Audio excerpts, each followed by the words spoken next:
Good morning students. हम part 2 का अध्ययन कर रहे थे। अध्ययन करते हुए हमने जैसे उनके दिन फिरे कहानी में अब तक हमारे पिछले 2 वीडियो में हमने राजा के द्वारा अपने राजकुमारों की परीक्षा लेने के लिए उन्हें बाहर भेजना, परीक्षा की शर्त रखना कि जो सबसे ज़्यादा पैसा कमाएगा, धन कमाएगा, उसे ही राजा बनाना। इस प्रकार वो चारों राजकुमार एक राज्य में जाते हैं और अपने अनुसार काम को इच्छा अनुसार काम ढूंढते हैं और धन कमाते हैं। पहले 3 राजकुमारों ने धन कमाया और धन कमाने के तरीके को सही बताते हुए राजा से कहा कि वे ही राजा के पद के योग्य हैं। अब सबसे छोटा राजकुमार जो अब तक काम ढूंढ रहा था, घूमते घूमते एक सेवा आश्रम में जाता है। वहाँ एक व्यक्ति बहुत सा धन गिन रहा था, सोना गिन रहा था, पैसे गिन रहा था। उससे कहता है, आपने सब इतना पैसा कहाँ से कमाया? मुझे भी आपका काम सीखना है। अब आगे क्या होता है वो हम पढ़ेंगे। उनमें से एक को मेरी दशा देखकर दया आ गई। उसने कहा, तू क्या चाहता है? मैंने कहा, मैं भी आपका धंधा सीखना चाहता हूँ। क्यों सीखना चाहता हूँ? उसने देखा जब ये लोग इतना पैसा कमा रहे हैं और मुझे भी धन ही कमाना है, तो क्यों ना इनका धंधा काम सीख लेता हूँ और पैसे कमाकर राजा बन जाता हूँ। मैं भी बहुत सा स्वर्ण कमाना चाहता हूँ। उस दयालु आदमी ने कहा, तो तुम्हारे विद्यालय में भर्ती हो जा। हम 1 सप्ताह में तुझे सेवा और त्याग के धंधे में पारंगत कर देंगे, कुशल कर देंगे। पारंगत यानी ट्रेंड कर देंगे या कुशल कर देंगे, प्रवीण कर देंगे। शुल्क कुछ नहीं लिया जाएगा। जब तेरा धंधा चलेगा तब श्रद्धा के अनुसार, अपने मन के अनुसार गुरु दक्षिणा दे देना। वो उसे काम सिखाने के लिए तैयार हो जाते हैं और कहते हैं कि फीस शुल्क कुछ नहीं लिया जाएगा। जब तू काम सीख जाएगा और पैसा कमाएगा तो इच्छा अनुसार दे देना। बस उसी दिन से मैंने मानव सेवा संघ खोल दिया। किसने खोल दिया? उस सबसे छोटे राजकुमार ने भी मानव सेवा संघ खोल दिया और प्रचार कर दिया कि मानव मात्र की सेवा करने का बीड़ा हमने उठाया है, संकल्प हमने लिया है। प्रचार तो करना पड़ता है ना। जब हम कोई कार्य करते हैं, हम कोई बिजनेस डालते हैं, तो उसका प्रचार यानी एडवर्टाइजमेंट तो करना ही पड़ता है। हमें समाज की उन्नति करनी है, देश को आगे बढ़ाना है, गरीबों, भूखों, नंगों, अपाहिजों की हमें सहायता करनी है। इस प्रकार वह अपना प्रचार कर रहे थे कि हमने एक ऐसा आश्रम संघ खोला है, समूह खोला है, संस्था खोली है, जिससे हम देश को आगे बढ़ाएंगे, समाज की उन्नति करेंगे, गरीबों को सहायता करेंगे। जब ये बातें हम सुनते हैं तो हम भी तुरंत तैयार हो जाते हैं। क्यों? क्योंकि हम मनुष्य हैं और मनुष्य का स्वभाव होता है दूसरे मनुष्य की मदद करना।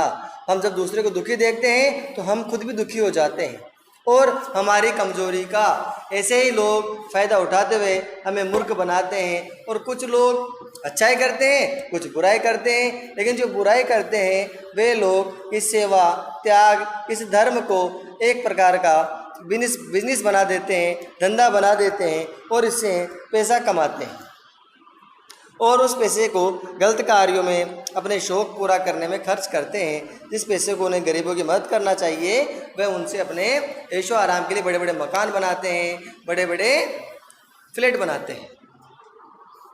हर व्यक्ति हमारे इस पुण्य कार्य में हाथ बटाए, हमें मानव सेवा के लिए चंदा दे। उन्होंने क्या कहा लोगों से कि हम दूसरे की मदद कर रहे हैं, इसलिए आप लोग भी हमें चंदा दें, यानी दान दें, डोनेशन दें।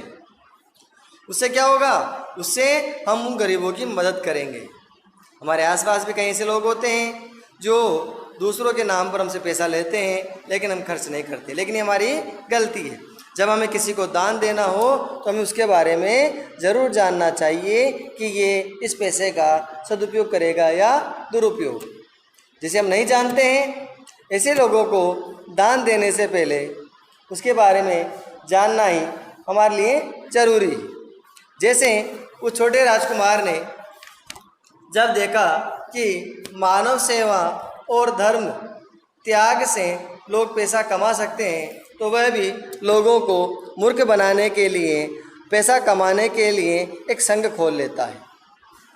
आगे कहता है, पिताजी उस देश के निवासी बड़े भोले हैं। ऐसा कहने से वे चंदा देने लगे। मंझले भैया से भी मैंने चंदा लिया। देखिए प्यारे छात्रों, मझले भैया से यानी उसके खुद के भाई से भी उसने झूठ बोलकर पैसा लिया। जब व्यक्ति अपने परिवार से झूठ बोले, अपने भाइयों से झूठ बोलकर पैसा ले रहा है, तो क्या वह व्यक्ति सही है? नहीं। इसलिए जब कभी हमें दान दें, जब हम कभी किसी को कुछ दें, तो ये ध्यान रखें कि वह सच बोल रहा है या झूठ बोल रहा है। क्योंकि हमारे शास्त्रों में भी लिखा हुआ है कि अगर किसी व्यक्ति ने दान दिया और उस दान का उस सामने वाले ने गलत काम में प्रयोग लिया, गलत कार्य उससे करता है, तो उसका पाप भी दान देने वाले को लगता है। लेकिन हम हर व्यक्ति का ध्यान भी नहीं रख सकते हैं। फिर भी जहाँ तक हो सके हमें व्यक्ति को एक बार सच बोल रहा है या झूठ बोल रहा है, ये देखकर ही दान देना चाहिए। बड़े भैया के सेठ ने भी दिया। बड़े भैया ने भी पेट काट कर 2 मुद्राएं रख दी। देखिए प्यारों छात्रों, पेट काट कर का मतलब होता है एक तो व्यक्ति बहुत कम कमा रहा हो और अपने ज़रूरत के पैसों में से भी अगर वो दान दे देता है तो उसे पेट काटना बोलते। अर्थात मान लीजिए उसके पास 2 रुपये हैं, 2 रुपये में भरपेट खाना खा सकता है, लेकिन उसने 1 रुपया दान कर दिया, तो क्या वो भरपेट खाना खाएगा? नहीं। इसे ही बोलते हैं पेट काटना, यानी अपने ज़रूरत के पैसों में से भी अपनी ज़रूरतों को ख़त्म करते हुए वो दान कर देता है। क्यों? क्योंकि हमें सिखाया जाता है कि दूसरों की मदद करना चाहिए। इसलिए उन लोगों ने हमारे भोलेपन का फ़ायदा उठाकर, हमारे धर्म का फ़ायदा उठाकर ही ऐसी संस्था खोलने की हिम्मत करते हैं। लुटेरे भाई ने मैं भी मेरे चेलों को 1 सहस्त्र मुद्राएं दान दी। 1 सहस्त्र यानी 1000। वो डाकू था, उससे भी उन्होंने दान ले लिया, यानी भोले लोगों से तो लिया ही, लेकिन उन्होंने चोर लुटेरों को भी नहीं छोड़ा। अब लुटेरे से दान कैसे लेता है? कैसे लेता है? देखिए, क्योंकि एक बार राजा के सैनिक जब उसे पकड़ने आए तो उसे आश्रम में मेरे चेलों ने छिपा दिया। क्या ये सही है? जहाँ पे धर्म होना चाहिए, जहाँ पर लोगों की मदद होना चाहिए, वहाँ पर वे चोर लुटेरों को आश्रय दे रहे थे, उन्हें अपने आश्रम में छिपा रहे थे। ऐसे ही लोग हमारे समाज में फैलने वाले अपराधियों को बचाते हैं, उनकी सुरक्षा करते हैं और बदले में उनसे पैसा ले लेते हैं। लेकिन वह ये भूल जाते हैं कि अगर समाज का अहित करेंगे तो उनका भी हित, उनका भी भला, उनका भी कल्याण नहीं होगा। देखिए छात्रों, जाहिर सी बात है, अगर हमने किसी अपराधी का साथ दिया, आज नहीं तो कल हमें भी उसकी सज़ा मिलती है। इसलिए कहा है पिताजी राज्य का आधार धन है। अब वो क्या कहता है अपने पिताजी से, सबसे छोटा राजकुमार, कि राज्य का आधार धन है, बिना धन के राजा को प्रजा से धन वसूल करने की विद्या आना चाहिए। राजा को प्रजा से धन वसूल करने का मतलब होता है उससे लेने की, दिया हुआ धन वापस लेने की। प्रजा से प्रसन्नता पूर्वक धन खींच लेना राजा का आवश्यक गुण है। देखिए छात्रों, आज भी जब गवर्नमेंट अपने देश को चलाने के लिए, सुख सुविधाएं देने के लिए अपनी प्रजा से, अपनी जनता से टैक्स के रूप में पैसा लेती है, लेकिन जब टैक्स भारी हो जाए, टैक्स ज़्यादा लेने लग जाए, तो प्रजा उसका विरोध करती है। लेकिन हम चाहे धर्म के नाम पर, गरीबों के नाम पर हज़ारों करोड़ रुपए दान दे देते हैं और वो लोग उसका पैसा गलत इस्तेमाल करते हैं, लेकिन हमें उन चीज़ों को कोई ऑब्जेक्शन नहीं होता है, कोई उसका विरोध नहीं करता। ऐसा क्यों? इसलिए क्योंकि हम ये मानते हैं कि देश सेवा से बड़ा धर्म होता है, लेकिन गलत है। हमारी सबसे बड़ी सेवा होती है देश सेवा। इसलिए तो वो लोगों के इसी मार्मिक प्रसंग को छूते हुए उन्होंने सेवा संघ खोला और उससे लाखों रुपए कमाए। उसे बिना नस्तर लगाए, बिना चाकू लगाए खून निकालना आना चाहिए। मुझ में ये गुण है, इसलिए ही मैं राजगद्दी का अधिकारी हूँ। मैंने इस साल चंदे में 20 लाख स्वर्ण मुद्राएं कमाई जो मेरे पास है। ये छात्रों, कितनी स्वर्ण मुद्राएं कमाई उसने? 20 लाख स्वर्ण मुद्राएं। 20 लाख सुनते ही दरबारियों की आँख इतनी फटी कि कोरों से खून टपकने लगा। अर्थात उनकी आँखें इतनी फैल चुकी थी, अगर वो ज़्यादा फाड़ते तो उनके कोरों से, किनारों से भी खून आने लग जाता। तब राजा ने मंत्री से पूछा, मंत्रीवर आपकी क्या राय है? चारों में कौन कुमार राजा होने के योग्य है? जो राजा ऐसा था कि जिसने अपने राजकुमारों की राजा बनाने के लिए योग्यता का आधार धन माना। जो ज़्यादा धन कमाएगा वही राजा बनेगा। तो सोचिए उस राजा के मंत्री कैसे होंगे जिनसे वह सलाह ले रहा है। एक मंत्री बोला, महाराज इसे सारी राज्यसभा समझती है कि सबसे छोटा राजकुमार ही सबसे योग्य है। उसने 1 साल में 20 लाख मुद्राएं इकट्ठी की। उसमें अपने गुणों के सिवा शेष कुमारों के गुण भी हैं।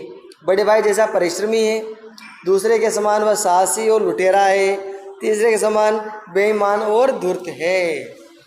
सोचिए जिस राजा में ईमानदारी, प्रजा का भला करना, दयालुता, पुण्य करने वाला ऐसे गुण देखना चाहिए थे, वह उस राजा में ऐसे गुण न देखकर लुटेरा, बेईमान, कपटी ऐसे गुण देख रहे थे।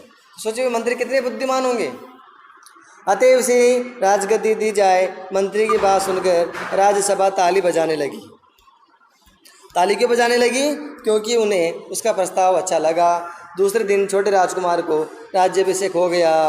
तीसरे दिन पड़ोसी राज्य की गुणवती राजकन्या उसका विवाह भी हो गया। और चौथे दिन मुनि की दया से उन्हें पुत्र रत्न प्राप्त हुआ और वह सुख से राज करने लगा। कहानी से थी सो खत्म हो गई। क्या थी? हम पढ़ रहे थे जो कहानी थी, लेकिन मेरे छात्रों ये कहानी नहीं है, ये हमारा जीवन के अभिन्न अंग के प्रसंग घटनाएं इसमें जोड़ी गई है। हम आज भी हमारे आसपास देखें, हमारे किन्हीं योग्य राजनेताओं को देखें, अयोग्य राजनेताओं को देखते हैं, उनके द्वारा शासन देखते हैं और हम आसपास धर्म के नाम पर, त्याग के नाम पर अनेक न्यूज़ समाचार पढ़ते हैं, देखते हैं। ये कहानी नहीं है, ये हमारे जीवन की घटनाएं हैं। इसलिए फरसाई जी ने इसे व्यंग्य कहा है। क्यों व्यंग्य क्यों कहा है? क्योंकि वे कटाक्ष कर रहे थे, उन्होंने किसी का नाम भी नहीं लिया और समाज में फैलने वाली कुरीतियों को, सामाजिक बुराइयों को कहानी के माध्यम से सबके सामने में ले आए। जैसे उनके दिन फिरे वैसे सबके दिन फिरे, अर्थात जैसे उनके दिन अच्छे दिनों में बदले वैसे ही सबके दिन भी अच्छे हो जाए। ऐसा क्यों कह रहे हैं? क्योंकि जब राजा और उसकी मंत्री कपटी धूर्त हों तो वहाँ प्रजा का तो क्या हाल होगा। तो हरिशंकर परसाई जी ने इस कहानी के माध्यम से ये संदेश देने की कोशिश की है कि व्यक्ति को कभी भी धन उसकी योग्यता का प्रमाण नहीं हो सकता। ये जरूरी नहीं कि व्यक्ति के पास ज़्यादा धन हो तो वह योग्य भी हो। भाई गरीब व्यक्ति भी ईमानदारी, परिश्रमी और योग्य हो सकता है। इसलिए उन्होंने ये कहा है कि राजा के द्वारा इस प्रकार धन की योग्यता रखना, धन को परीक्षा का प्रमाण रखना बिल्कुल गलत है, असंभव है।